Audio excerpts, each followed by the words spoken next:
They are the fabulous learning nerds. Cause if you're tired of the old ways of getting it done, you've got the fabulous learning nerds. Scott and Dan are making it lots of fun. The best ideas that you've ever heard.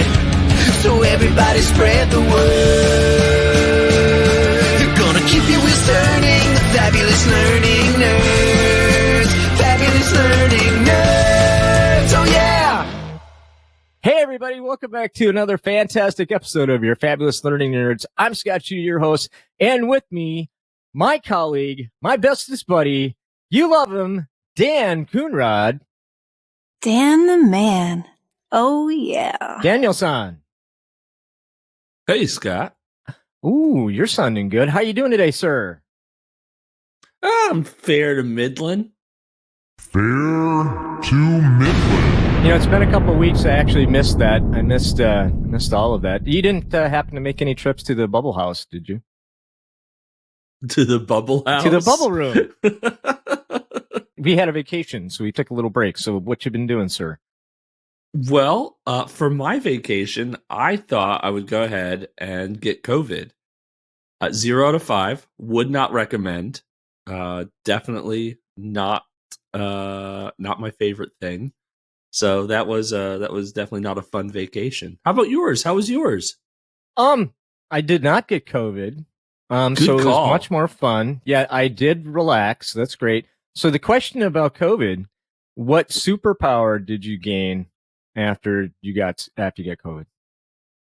The superpower I gained is a difficulty paying attention. Brain fog is real, and Oh, yeah. Man, I don't know if that's a superpower, but you know, I think whoever is in the room might help us dictate whether or not that's a superpower. Speaking of superpowers, here's someone that brings just a suitcase full of them with her. You love her, Abby Long, everybody.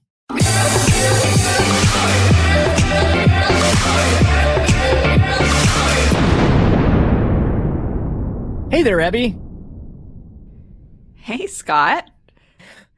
Did you rename me? yes. Oh my God. All right, I'll do that. You know, the drop is Abby Long. Oh no. You don't get to take that out in The post. drop says Abby No. Long, everybody. It says Abby Long. Abby Dawson, everyone. Abby Dawson. You know, I'll leave that in because I'm just not on top of it. I'm a little rusty today, so that's great. Do you have brain fog? Always. I always have brain fog, whether I have COVID or not, which is cool. Yeah, and you're getting ready to fly out to Detroit today. That's right. Yep. Going to do the work Going to thing. do the work thing in a beautiful city, Detroit. So that'll be a ton of fun. I said because it's a Sunday, we record on Sunday, everybody, that you could probably get tickets to the Lions game pretty easily. That would be my guess. He said it, not me, guys. Yeah.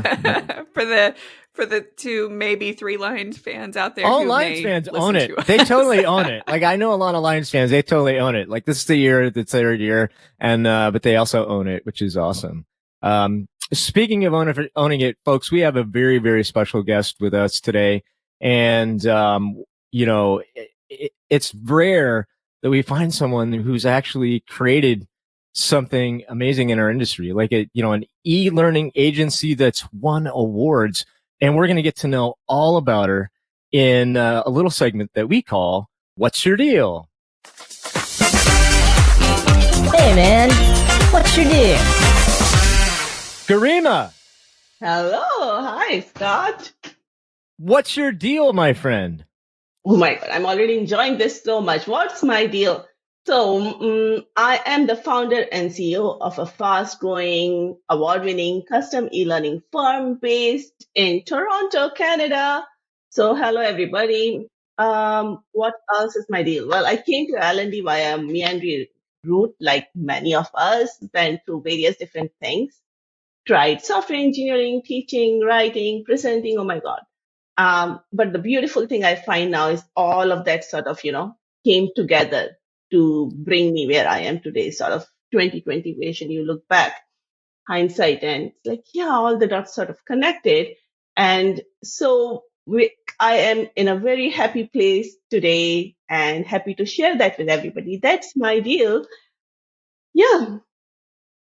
That's fantastic, Garima, and we're super excited to chat with you about your experience, your journey, and hopefully gain some nuggets around some awesome things as far as how you feel about the industry and what our core audience brings to the table. And so, folks, let's go ahead and transition into our topic of the week. Are you ready?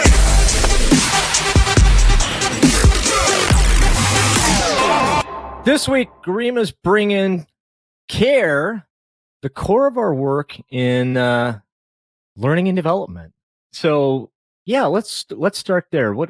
How do you frame that up? This idea of care, the core of our work in learning and development. So the way I look at it really is training, learning and development, OD, talent management, all of the various aspects of our work, different things different people work in, really are a work of care. Much like teaching is, much like K to 12 teaching is, it is a work of care where science meets art, meets heart. And that's something that we sometimes sort of, put it at the back burner. We don't really think about it, but that we need to bring that up front. We need to see it as it is, which is that if you would not be passionate about it, if you don't care about your clients, about your staff, about your learners, then you wouldn't be in this business. And what does that care mean? How does that translate? It's not really just learning science. It's not learning technology. It's not this process versus that process. All of these are bits and pieces in a big backdrop, and that backdrop is care. And that's how I look at our work, and that's how it has really worked for us, right? I mean, the reason I jumped from one thing to another thing to another thing to finally find my happy place in LND and running an e-learning firm is because I found that this is a place where I could manifest all those caring things in different ways. And which is why today, for example, 95% of our clients come back for business. And the 5% who don't, they don't have any more business to give us. It's probably like, one-time course or something. The learners enjoy what we do because at the back of all this, we were thinking about them, right? There is that aspect of care. And I think once you have that and once you own it, once you start sort of, you stop running away from it, in a sense, hiding behind tech and tools and techniques, then things really come together and it makes a lot of sense to me. Yeah, I love that. I'm in the business world. I hear so often, like, where is the value? Are we adding value? And it's easy to think, oh, that must be like a numbers, or we have to show it in reporting. But I think to your point, it really shows through in the quality of your work in identifying and really meeting the human need, not just, were they good at pushing that button at the right time in the right way? Yeah, and Abby, you're just right. And ultimately, for measurement purposes, for making this work, yes, there has to be, quantifiable items there. But behind, sometimes what happens is we get too much caught up into those quantifiable items. We get too much into, oh, this is what my software can do, this is what it cannot do, or this is the learning objectives, and these are the enabling learning objectives, and therefore I have these many sections, which is all good and fair and required. But if you're doing this mechanically, then the course shows it, then your work shows it. So I try very hard, me and my staff and our team, we keep pulling ourselves back from that mechanical action and remembering who you are building this for, who are you working for, which are both your clients and your learners. And in my case, it is also my team, right? So for me, that care takes three sort of avatars, right? Am I caring for people who are walking with me in my caravan, right? And what does that look like? Are we caring for people who've trusted us enough to give us their project And how does that look like? And does that look like, oh, we do only these many revision rounds or whatever? And then finally, ultimately, the end user of our product and what is happening in their life and when are they consuming our product and what does it mean for them.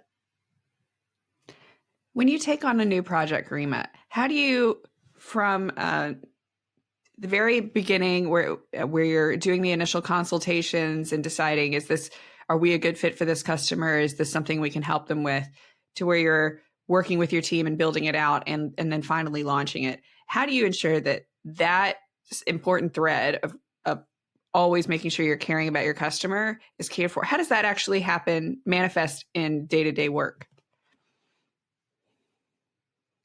In so many ways, Abby, it's I would find it difficult to pinpoint one thing or another. I think it's like that the backdrop against which everything happens. So you start with a discovery meeting, let's say, right? Now, are you coming in with a questionnaire prepared for the client, not just your generic questionnaire, right? Have you done your homework? Are you really interested in knowing what's going on in their lives? Where does this project sit in the rest of their job profile and job portfolio? And why is this important to them? Why now? So those questions may not immediately be relevant to your work, but they are relevant to your client. They are relevant to why this project has come in their lives right now. And so all of that helps you sort of connect with your client. It helps you understand how can you best serve them. It can be manifested in something like, in your review cycles where you're looking at a comment and it's not just, well, I'm going to take just a very random example. Can we make this button red or bigger? It's like, no, that's going to spoil the design. But the question is not that they asked for the button to be red or bigger. The question is, why did they ask the button to be red or the bigger, right? What was the purpose? What was the driving need? And then how can we meet that need? And that, I think, is the magic sauce. That is what makes a difference. I absolutely love that. I can't tell you how many times talking to a stakeholder or like looking at review notes, they've thrown a question our way that on the surface is you're just like, what? But to your point, exactly right. Like there is a need driving that question, and oftentimes getting to the real reason behind it, like can change how you go about solving their original request. That's super insightful. Totally. And sometimes it is a need for educating them too, right? Sometimes it might not be just, what action have you take for this particular comment, but it's like, well, let's explain why this and why not this, and how does this align with best practices in our field? And they might not know. And that's just, instead of saying, there we go again, but sometimes, it's natural, but it's like, oh, okay, let's sort of explain this. Let's bring this out in the open and discuss this. I know you have a background that's way broader than just L&D. And I'm curious, do you think that there are parts of that background that helped you see that L&D is more than order takers and that there's a real service to working in this field? Yeah, I would think so. I would hope so. I think every experience this is going a little, I don't know, beyond, but every experience we go through in our life is for a purpose, is what I really truly believe in, right? And all of it sort of comes together into making who we are. And who we are holistically, we bring to our work. We don't leave parts of us out the door and then come to work, right? Whether you choose to showcase it or not, it's all you. So I would think so. I know that the reason I dropped from being a programmer, a coder, and went into teaching, training, L&D is because I felt like this was a field where we actually had almost immediate gratification compared to, writing 10 lines of code that goes in a bigger program, that goes in another bigger program, and you're just a cog in the big picture. Is here you can actually impact people's life significantly. And that is a privilege, and that is something that we really need to be very proud of. I've sometimes met people who are apologetically in the field. It's like, well, that doesn't even make sense because this is I don't know. I feel super passionate about and super fortunate about being in this field. And I feel like that is something everybody should feel because no matter where in the ladder you are, no matter what exactly your job profile says, you are making a difference in people's life. And that is amazing. You are an amazing example of something I believe. And I was talking with a colleague of mine the other day about it. And we've said this on the show a couple of times, like learning people are good people for the most part, right? And it's this undenying passion about genuinely trying to make people better, right? And that's why I do what I do. And when I'm getting bummed out at work, it's not because of the work. It's because I look at the work I'm doing and I think, is this really going to make a difference? That's where I struggle. Like, you've asked me to do something that's not going to have impact. For me, it's all about impact. And I know we've got a lot of new listeners that are joining this field now for the exact reasons that we're talking about. And you have this amazingly successful company, right? And you've won a Stevie Award for what you do, and you've met a lot of different professionals. So could you talk to our audience, especially those new people that are making that switch, on how they get into it, or how should they approach their work when they're coming into LND? Yeah, I feel it is such a lovely time to enter this field. The world knows our value now, more than it ever did. I remember, and I'm sure other people will identify this. When you say, "Oh, I'm an instructional designer," say, "Oh, did you mean interior designer?" Right? But however, so if you're coming to this field now, this is such a great time.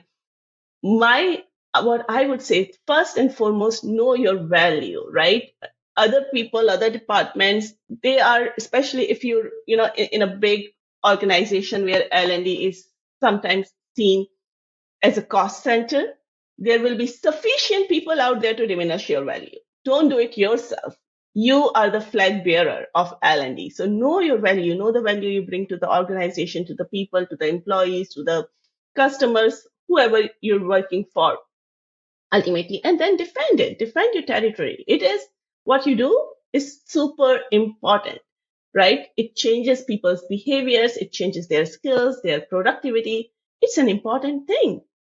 I think of our job as being a catalyst or as a lever, right? We offer mechanical advantage, and that is cool. So there is that first thing is to be proud of what we're doing. I think and yes, not every time. Sometimes when you are uploading Excel sheets or CSV sheets in your LMS, or you're haunting people for completing their compliance courses, or you're building something that you don't believe in necessarily will have impact. Sometimes it's difficult, but all these, like every job has aspects of it that are not glamorous or immediately impactful or whatever it might be. But then we are lucky that a bigger portion of our work does have impact. So there is that. And then I would say, and this is sort of a little bit tougher to do in your first, second, third roles, is to own your whole self. Bring your everything to work, right? Being authentic, just it brings down so much anxiety, so much tension that we create for ourselves. So when you are who you are in your role, so that sort of comes across in your training, that comes across in your materials, and that's a good thing because you are the creator. And when you create those materials, of course, within your parameters, you don't you don't go beyond the scope necessarily. But within that, when you're when you're enjoying yourself, you do your best work, is probably what I'm trying to say. One of the things that I've really been passionate about too, in the field, not just the people impact, but the potential for growth.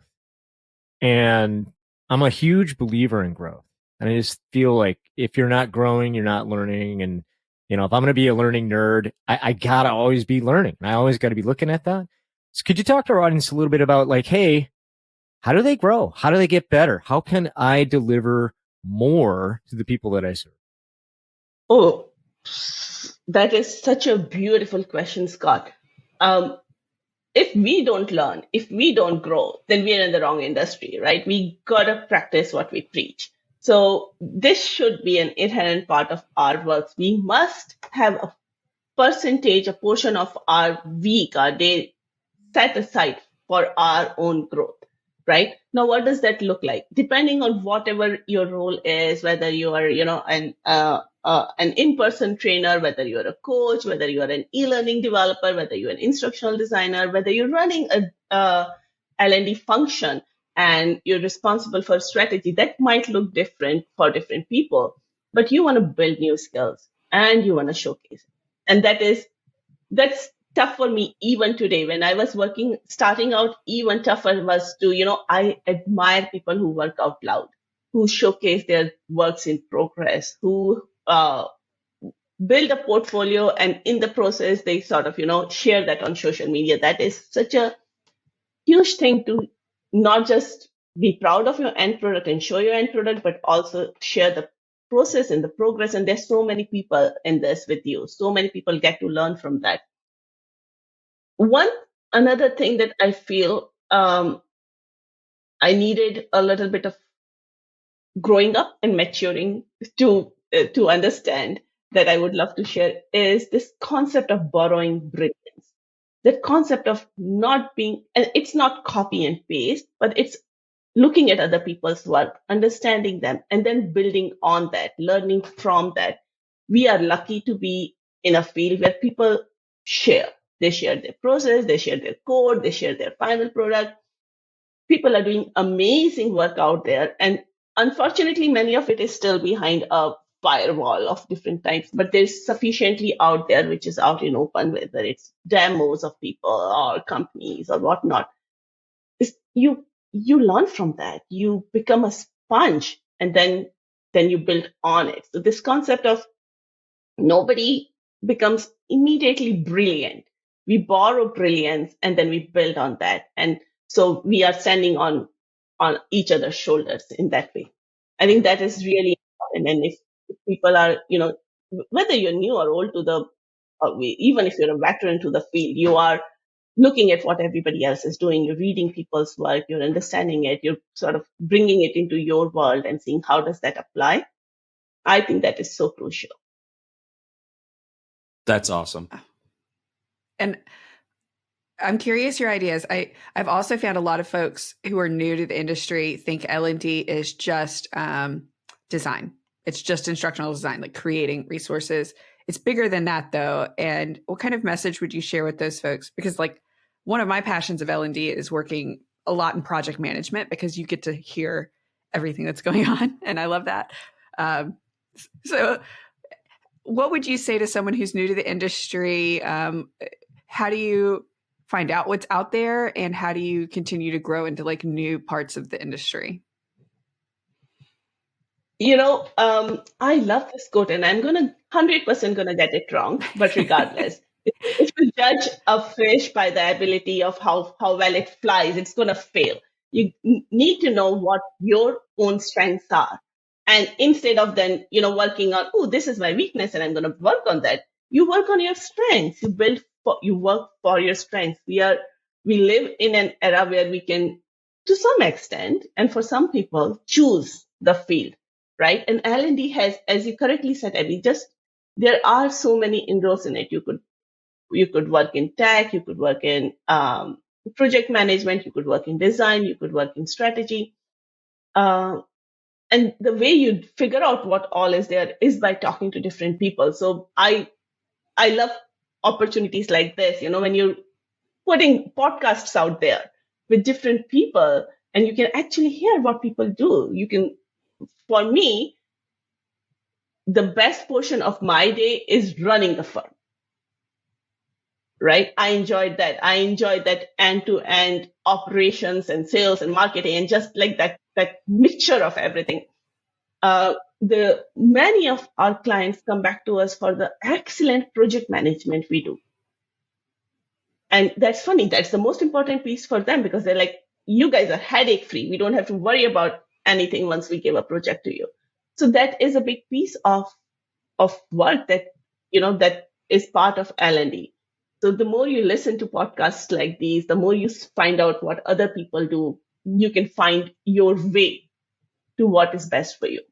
Talk a little bit about you were at one point in time a contractor, and I know that there are a lot of folks out there who do contract work, right? Of course, and a lot of people right now are in that space of, oh man, I think it's time. I think it's time for us to do our own thing, right? What advice would you give to those people who are thinking about taking a similar journey that you would, which is, yeah, I've been in the corporate world, and now I kind of want to do my own thing.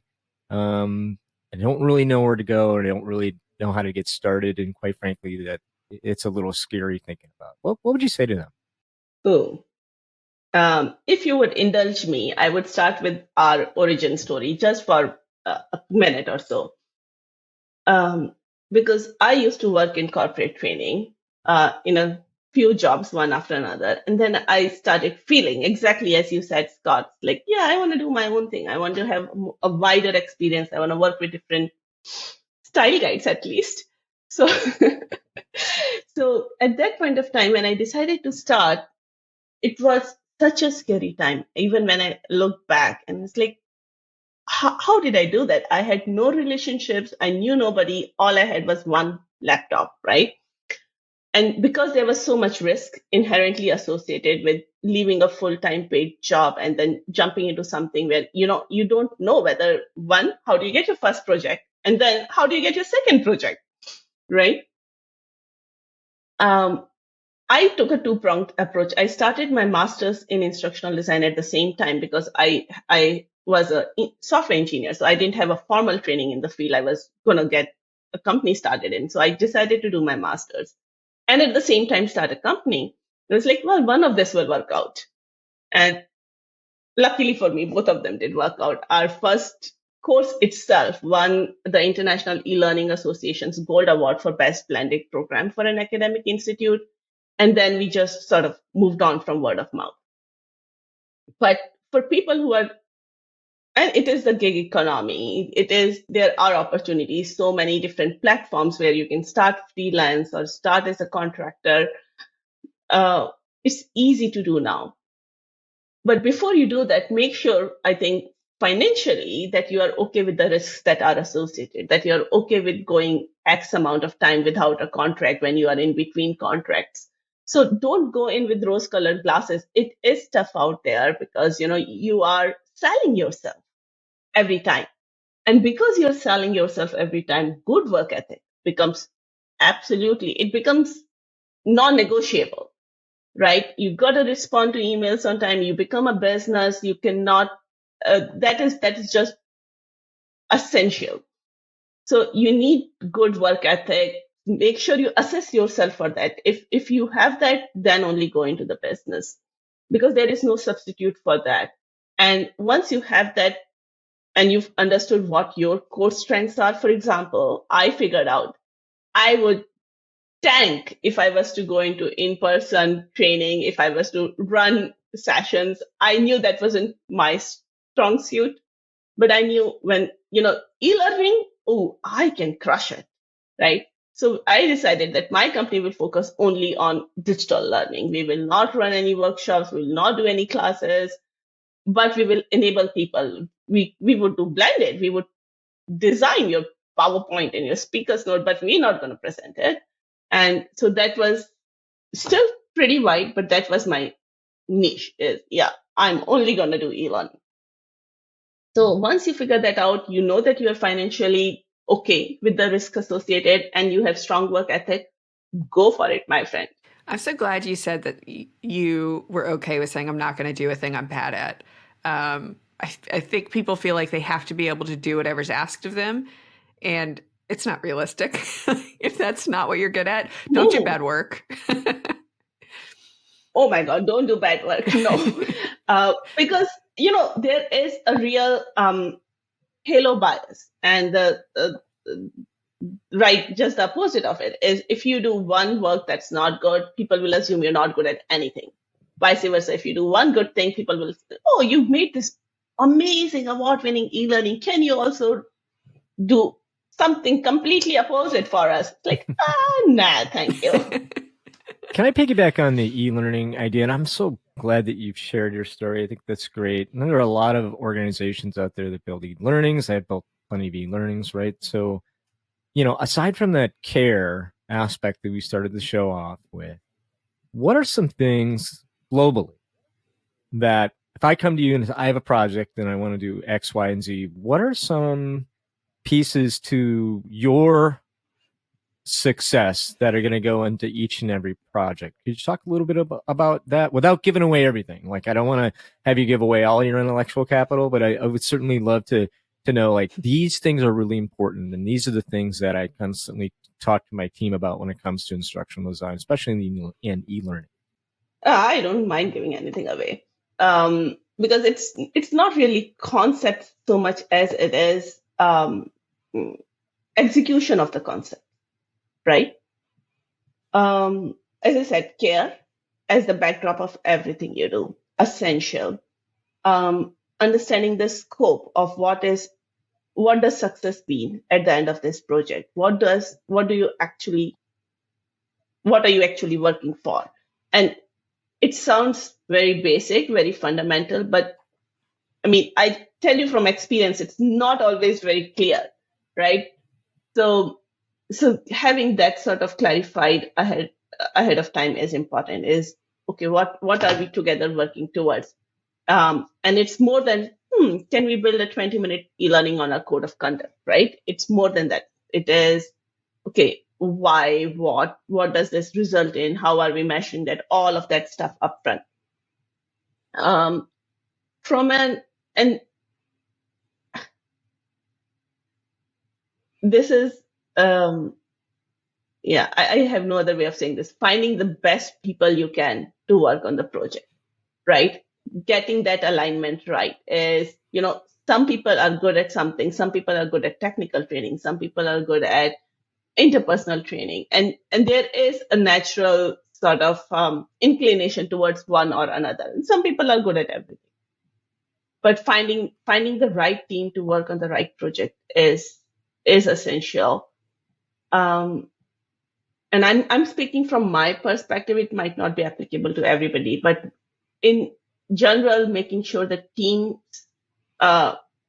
work very well together is important. So having that sort of cultural piece, right? Everybody might be right and good in their own ways, but they might not work well together. So making sure that culturally you are finding and building a team that gels and cohesive is important. I feel like I'm veering away from your question, Scott, but I don't know. And then, of course, QA, right? Error-free, flawless courses are e-learning deals with a lot of bad rep. So there is that additional responsibility on us where, we are, through our work, trying to change that narrative that, oh my God, I got to take this another e-learning course that my company has mandated. You're trying to get away, take people away from that. You want people to say, oh, interesting, this was fun. Let me try this one more time. Whether that is via gamification or via, scenarios that you've built or branching or whatever that might be. But of course, bringing then, those best practices, those skill sets to your work.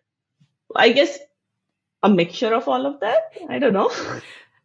I think it ties right back to your philosophy of care. I think the perception around e-learnings will improve when people feel like that the learning added something to their day, to their life, to their work. And that really only happens if your focus is on that end user and what they need it for.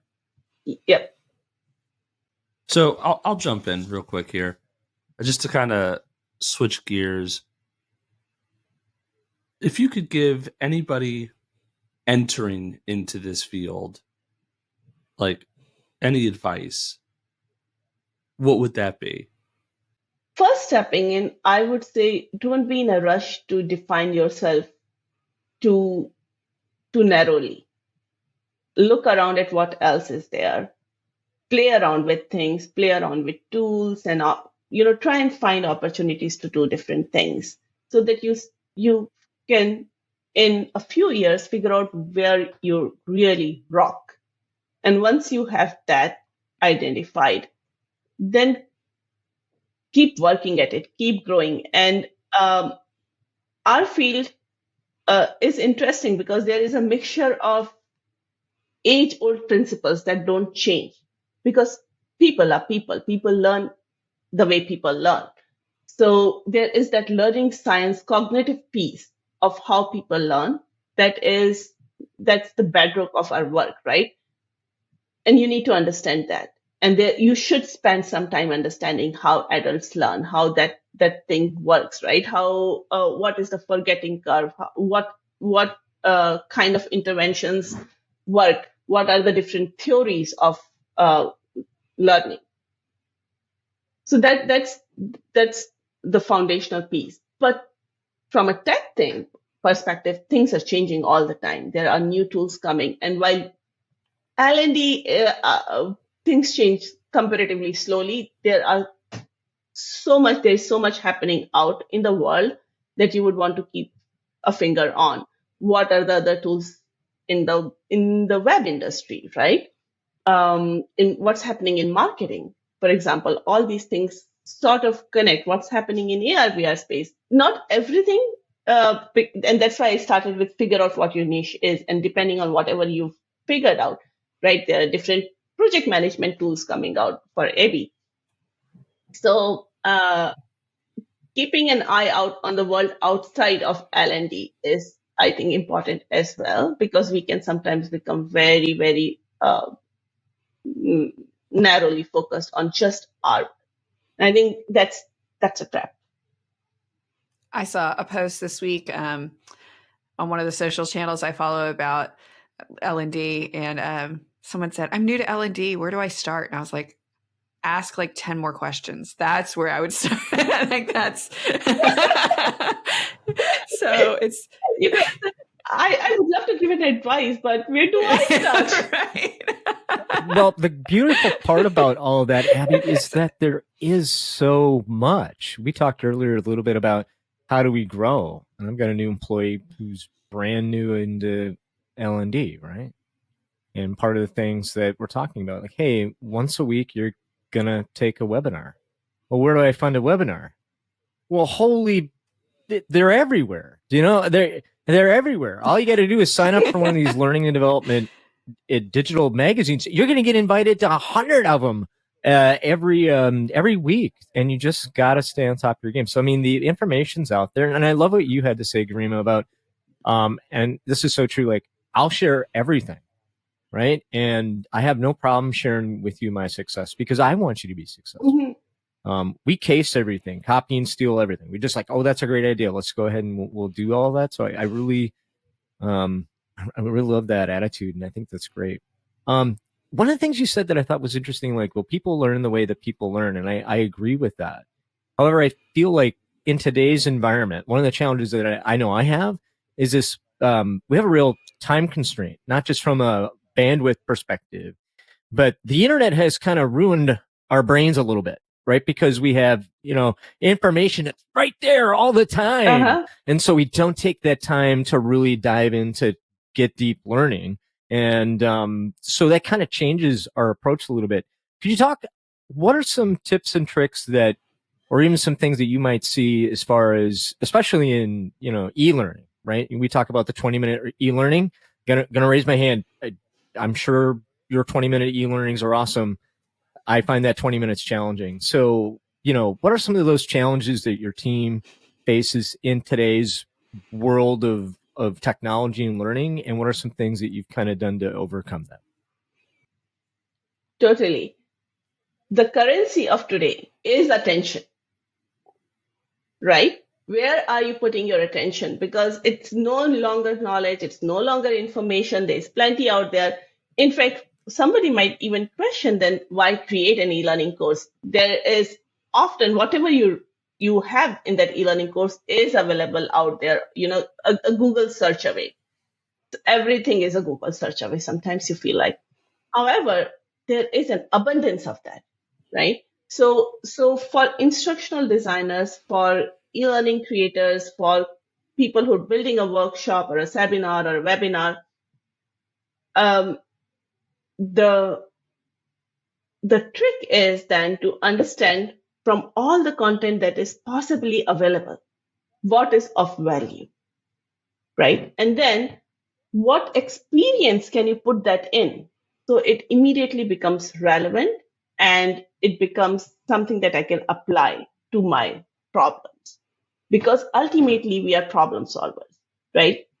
And whether we are solving the problem of a corporation and an organization or of your individual learner, you are solving a problem. I do not know how to do this. I need to do this in my job. Therefore, I need this learning. I have this problem as an organization. People are not doing this. I need people to learn about XYZ. Therefore, we need this e-learning. So at the back end of everything you're creating, there is a problem that we are solving. So how does your content turn into an experience that will solve that problem, right? Now that experience, and you're totally right, is why people learn the way they learn. The environment has changed so much that you need to sort of keep pace with it. So if other social media companies can use dopamine, so can we, right? We can also figure out how to build that in our training. It's not rocket science. Is, oh yeah, we put this challenge, we put this totally useless reward that triggers the brain to want to do this more. So we just came out with a library of customizable off-the-shelf type of courses called Ready Plus courses, which takes some of very common topics. And then there is this 20-minute course, and 20-minute course have, again,